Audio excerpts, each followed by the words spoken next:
Welcome to Unitrak Pest Control. Let's get you started. Use your username and password and press login. And it will bring you to the scheduling page. To get started, we go through 5 easy steps. I recommend you do these before you do anything else. On your left-hand side, you will see the main menu. On the left-hand side, click on Admin at the bottom. And in here, the first thing that you need to do is add a user. So in here, put in the user's name, whether it's a technician or it'll be a manager or an admin person. Put in their name. This is what they will use. Their email address will be what they use as their username, and we'll add their password in a second as well. Test at youremail.com. Must use an email address here. Whether they'll be a user or an administrator. There's obviously different levels of use. If it's somebody who needs to have access to everything, obviously administrator.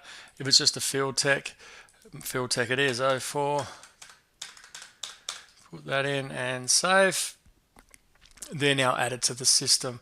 What you can do now is go in and set up their password. I usually do something like dead ants. Let me in. Confirm the password. Make sure the same password's ticked off while you're putting in the new password. Click save. That will be their username and password, their email address, and you've just set up their password. Need to do that pretty early in the piece so you understand that you can actually assign jobs to different technicians or to different admin users. Then what we need to do, number 2, is to set up treatments. So we've got your main menu down the left, your sub menu up at the top. Click on treatments. And in here you can add all your services, all your treatments that you do. If you have a CSV file, we can load it for you. You can email that through to sales@unitrak.com.au. We'll load any CSV file for you, or you can import it yourself. Otherwise, you can add manually. Click on the add button, put in what the treatment is. Here you can put in a product code according to your financial program. MYOB, QuickBooks, sometimes they have product codes. You can enter that in here so it lines up with your accounting later. Put in a description, ants, interior, exterior. It can be as long or as little as you need it to be. If you have a time that you'd like to put on it, your price, it automatically adds GST, and save. You've just added a treatment. So that's number 2. Make sure you do those 2 first, because in a second I'll show you how to add a job, and you can't do either without adding a user or a treatment into your system. The next thing you need to look at is in general settings. You may need to spend a few minutes here. This is basically the hub of the Unitrak Pest Control from a management perspective. Where you need to go first is into company details. And you simply just click in the space anywhere, put in your details here, your name, your address, phone number, fax if you have one, email, BSB, and account. This is for information that goes on all your invoices and statements, of course, and reference number. Most people please use invoice number as a reference now that so many people are paying online through BSB and an account, so it's always handy just to have that there.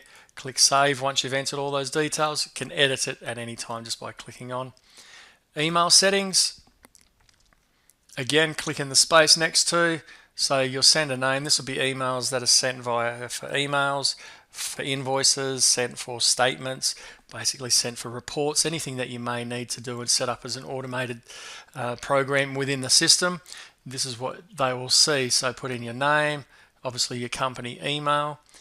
You get the picture. So everything that you need to do there.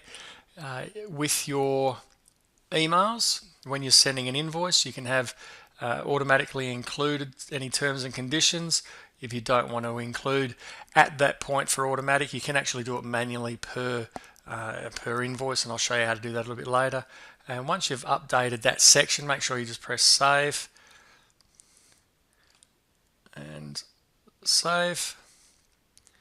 And likewise, you'll see here email recipient. So if you wanted to receive any emails, I'll go through this a little bit later. Job status, you can actually notify a client when there's a new email sent to set up, and when the job's completed you can set that up automatically. And in here you can actually edit the subject and the body that will go in the email that will be sent from the system. If you need to put a lot of information, it's just a drag and drop on the box, and then obviously put in your company signature. We can upload logos to go in company signatures, email signatures. If you have any trouble, give us a call on that one. Then the next important thing down here is in your startup page.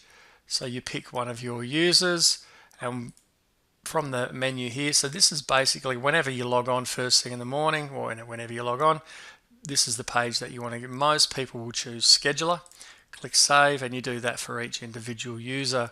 If you want to have a better understanding of what jobs are costing you, choose your technician and put in their hourly rate, and this will actually give you a good breakdown, which we'll talk about later in the company dashboard. Make sure you click save, and you can go and do that with each of your technicians.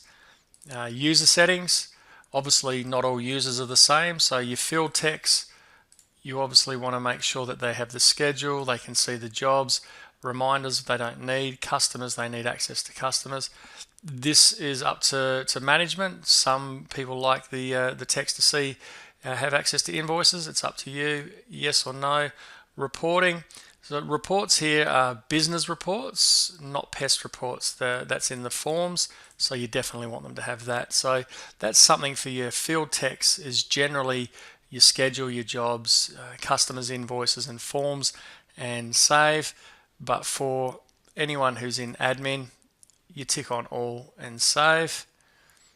In the main schedule, this basically the view that you'll see here, you can actually change the position of each person on that setting simply by moving them up. If you want to move somebody to the top of the list so they'll be first, simply by clicking on the arrow we can move a technician or an admin staff member anywhere to the front or to whatever position you want them to be. It's pretty simple. On the mobile app, if you want the geolocation to show up, it's in here. You click on the technician who you want to, and then click save. And so basically once they've downloaded the app from the iStore or from Google Play, basically once they install, it'll actually ask if they want GPS location. Click yes, and then you'll have access, which is something we'll show you a little bit later on in the tech location. Once all that's set, which is the most basic things that I recommend that you do, you can go on to the next important thing, which is adding a client. So there's two places you can do this. You can do it from the schedule and add new client button, or you can go into customers and add a new customer. So we'll just click one from here.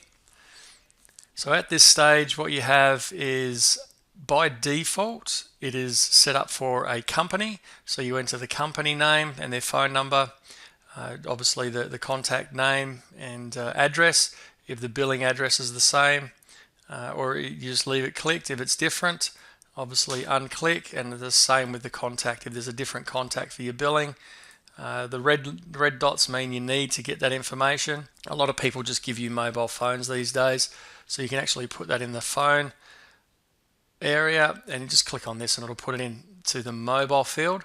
There's a reason we need the mobile field is because if you want to send out automatic SMSs at any given time, we need the mobile number. So it's advised that if you've only got a mobile number, put it in the phone, click that button, saves all problems. Same with email.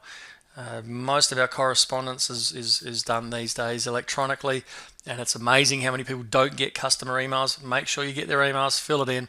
You can email statements, you can email reports. There's so many things that you can do. Saves you a bucket load on postage too, and it's pretty easy to do. Once you've got all the details, click save. You've added a customer. So we'll just go from today, February the 23rd. Customer rings in and says, I'd like to book a job at 10:30. It's literally left click with your mouse and press add a new job. In here you'll have search for a new customer, type in their name, and as you start searching, type in the name and you'll see the list come through. Pick the one that it relates to. Time's right. I want to add a half an hour here, so it's an hour's service. It's a business customer. They've given me an order number. You can have various contacts at different and various sites. This customer's only got one. You go down, you pick your treatment, ant treatment. The price is automatically there for you. Auto SMS. This is something that you can send, so it will pick up in the body here. It'll pick up the time, the date, and it'll put in your company details here to say this is not suitable, and you can send it on the day before or set an actual date. Most people send it the day before. By default, it's set up for 9 o'clock in the morning. Click save, and you've just added a job. If you've got multiple techs and you want to shift the job around, it's literally left click, drag and drop. If you realize that that only is for an hour, but it needs to be an hour and a half, you can just drag it out.